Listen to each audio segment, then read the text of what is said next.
Bonjour, merci d'être revenu pour écouter cette émission sur les langues en tant que défi pour la société.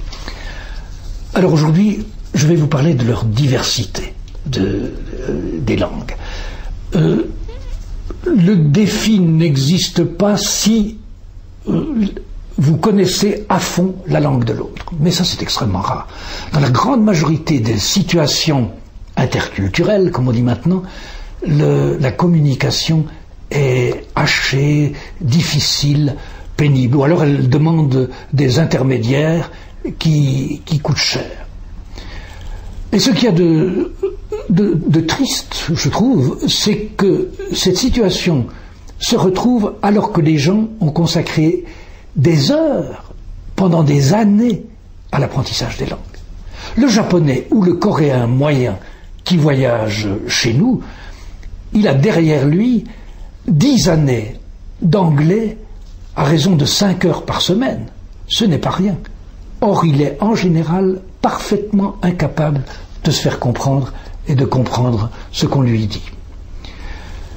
Et ça tient à la grande difficulté des langues et aussi au choix de l'anglais comme langue mondiale pour le moment. Par exemple, il est extrêmement difficile de comprendre si un japonais dit premier ou troisième en anglais. Premier, ça se dit first, troisième, third. Eh bien, ce sont des mots qu'un japonais n'arrive pas à différencier. Prenez le mot troisième, third. Aucun des sons de ce mot n'existe en japonais. Donc c'est une torture pour un japonais de prendre. Bon, c'est vrai qu'il y a le son D, mais il ne se retrouve jamais en fin de mot. Jamais un mot japonais ne se termine par une consonne, et encore moins par un groupe de consonnes. Oh, et puis les langues sont extrêmement différentes sur le plan de la phonétique. Par exemple, dans les langues d'Afrique du Sud, le zoulou, le xhosa, etc., vous avez ce qu'on appelle des clics qui s'insèrent au milieu des mots. Moi, j'arrive pas du tout à les prononcer. Ou alors prenons le chinois. Comme vous le savez probablement, en chinois, il y a ce qu'on appelle les taux. Si vous dites mai, ça veut dire acheter. Si vous dites mai, ça veut dire vendre. Et commerce, c'est mai mai. C'est très important de prononcer une syllabe chinoise sur le ton exact. Par exemple, vous avez une phrase mama mama ma qui veut dire est-ce que maman injurie le cheval?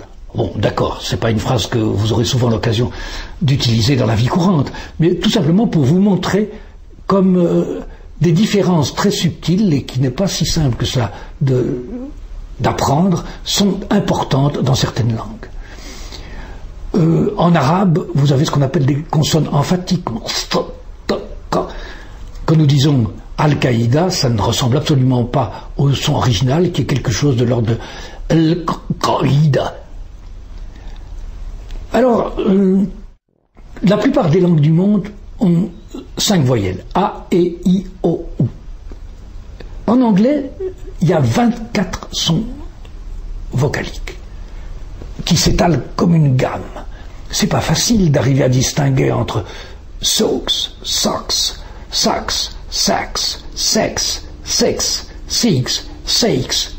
La plupart des peuples du monde sont incapables de faire ces distinctions.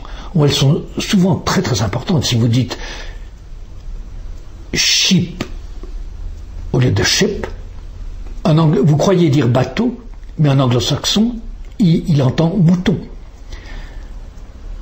En plus, chaque langue a ce qu'on pourrait appeler sa ligne mélodique. C'est un petit peu, si vous voulez, ce que l'air est par rapport aux paroles d'une chanson. Si bien qu'on peut présenter la ligne mélodique d'une langue sans rien dire. Par exemple, un anglais, il va dire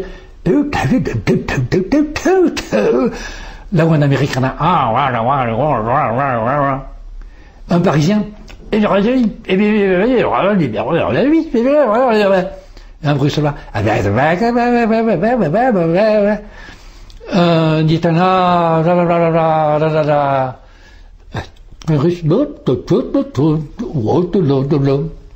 vous voyez, ce sont des différences qui sont vraiment essentielles, qui font partie de tout ce qui est sous-jacent à une langue et qui en définissent l'esprit.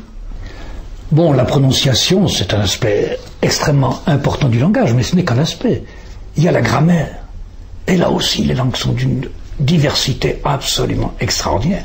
Il y a des langues comme l'indonésien, le créole haïtien, le chinois, qui n'ont aucune exception, aucune irrégularité. En chinois, la conjugaison du verbe être au présent, par exemple, c'est washi, nishi, tashi, womenshi, nimenshi, tamenshi. Vous avez entendu, c'est tout le temps la même chose. Pour pouvoir conjuguer le verbe être au présent en chinois, il suffit de connaître 5 éléments. Les 3 pronoms, le signe du pluriel et la forme, le verbe être. Alors qu'en français ou en anglais, vous avez, prenez l'anglais par exemple, I am, you are, he is. Ça change selon la personne.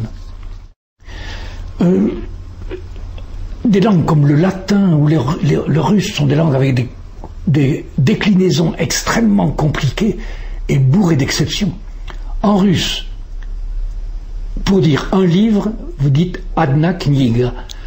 Pour dire 2 livres, 3 ou 4 livres, donc jusque 2, 3 et 4, par exemple, prenons 2, ce sera dve knig. Et à partir de 5, la forme change. 5, 6, 7, 8, 9, 10 livres, ce sera knig.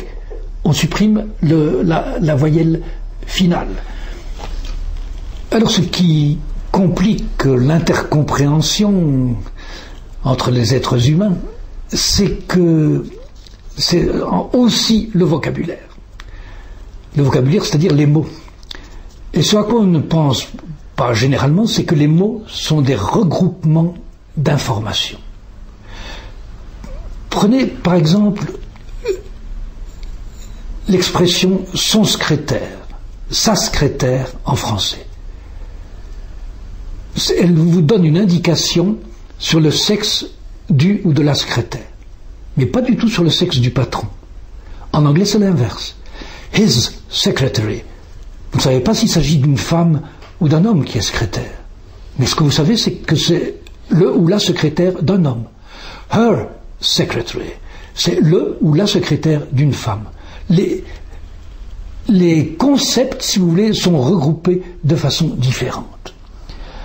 Ou prenez un mot comme oncle. En français, oncle, on voit très bien ce que ça veut dire. Mais vous ne pouvez pas le traduire en chinois sans savoir de quoi il s'agit. S'il s'agit du frère aîné du père, ce sera Pufu ou Po. S'il s'agit du frère cadet du père, ce sera Chou. S'il s'agit du frère de la mère, ce sera Tio. S'il s'agit du mari de la sœur du père, ce sera Kuye. S'il s'agit du mari de la sœur de la mère, ce sera Yifu. Vous voyez, les langues sont extrêmement différentes. Alors ce que je trouve très intéressant dans cet ordre d'idées, ce sont les mots grand-père et grand-mère dans les langues scandinaves. Père se dit fa, mère se dit moi. Et en suédois, je crois, c'est peut-être la même chose en norvégien, en danois. Alors, le grand-père paternel, puisque c'est le père du père, c'est fa. Le grand-père maternel, c'est mor-fa. La grand-mère maternelle, mor. La grand-mère paternelle, far-mor. Autrement dit, vous ne pouvez pas traduire grand-père ou grand-mère en suédois si vous ne savez pas s'il s'agit du père ou du père de la mère, etc. Alors, vous voyez à quel point les langues sont différentes.